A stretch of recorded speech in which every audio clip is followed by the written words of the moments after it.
होता है कि हर कंपनी ने 100 करोड़ लिए तो उसके अगेंस्ट में कंपनी अपने 100 करोड़ का मे बी बिल्डिंग देगी, बोले देखो ये बिल्डिंग के अगेंस्ट में ले रहा हूँ। Yes, some there is some collateral, different kind, need not be example के यस, गाड़ी दे देगी या रिसीवेबल दे देगी कंपनी, कुछ तो ऐसा there is that is secured, unsecured.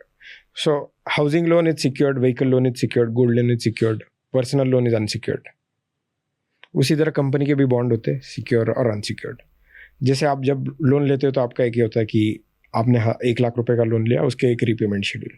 वैसे ही कंपनी बॉन्ड में 1 लाख रुपए ले रही है तो उसका एक रीपेमेंट होगा कि इस टाइम पे मैं इंटरेस्ट पे करती रहूँगी और फिर कुछ टाइम बाद प्रिंसिपल करूँगी. ये एक तो एकदम एंड पे प्रिंसिपल होगा या बीच में थोड़ा थोड़ा होगा. तो ये सब but it is basically a loan taken by company. It can be secured, it can be unsecured. If it is secured then it secure bond. ठीक है, तो इसमें तो कंपनी देती है. एफडी में आप अब 10 लाख रुपए बैंक में डालते हो, बैंक आपको इंटरेस्ट देती है. बैंक कहाँ से देती है? वो भी तो ऐसी करती है, वो आपका एफडी का पैसा किसी कंपनी को उसने लोन पे दिया होगा. यस, कंपनी को देती है, रिटेल को देती है, कुछ भी देती है. तो टेक्निकली दोनों सेम ही चीज़ है, मतलब पैसा तो सेम तरीके से आता है. Yes yes, way of dealing and process is different.